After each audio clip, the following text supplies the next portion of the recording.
Fortigate on Edge. Common scenario for connecting your Fortigate to your home network is when you connect your Fortigate WAN port to a modem.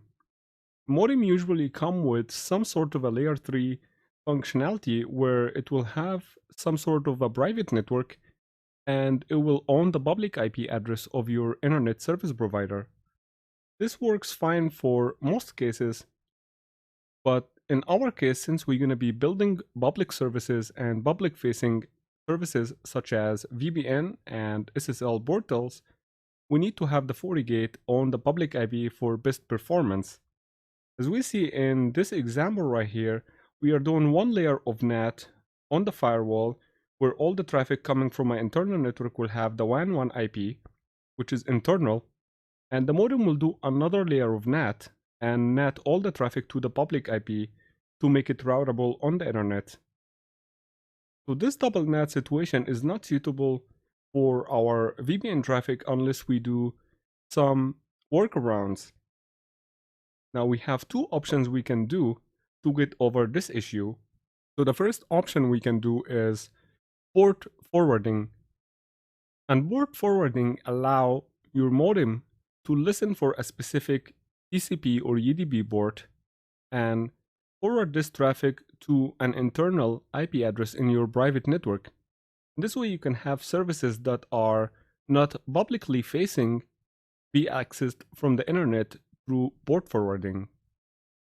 In my case, I'm using a Netgear modem.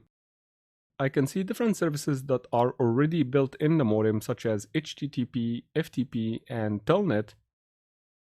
And all these services are pre-built in the modem. However, I don't see any secure options. There is no HTTPS, there is no SSH. There's an option for VPN, but this is GRE VPN. Does not apply to IPsec VPN that we will be handling in this course. So one thing we can do, we can add a custom service.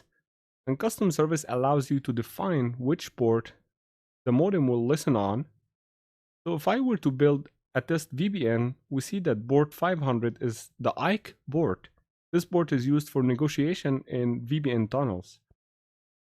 So we know that the IP address of the firewall will be sending the traffic using its private IP address, but it will not be able to reach back. So let's create a service for IPsec.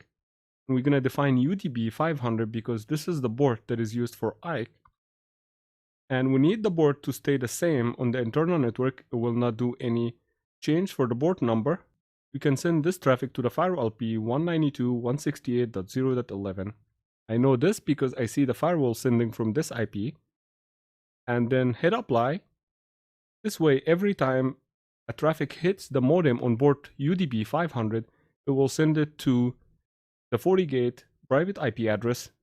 And if the gateway that I'm building a VPN with, 170.170.170.1, talks back to me, the modem will send it back to the final destination without any effort in my side. Now we are able to achieve the requirement using port forwarding. This can be paired with a dynamic DNS. Dynamic DNS allows you to choose a host name on the internet, and every time your public IP changes, this host name will reflect this change. You can use this host name to build a VPN with no issues. The other option is router mode. The router mode will allow us to turn off all the layer 3 functionality in the modem, also known as bridge mode or pass-through mode.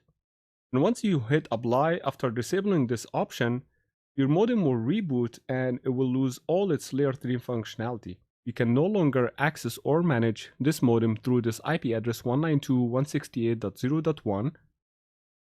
And if I go back to my firewall and check my interfaces, my WAN 1 interface that is connected to the modem is now down because the modem is rebooting.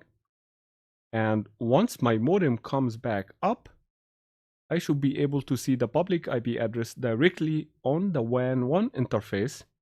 This will be ideal for our VPN build. As we see in here, we got the public IP address in the interface. And now we can build VPNs directly from the FortiGate using the public IP address. Thank you for watching.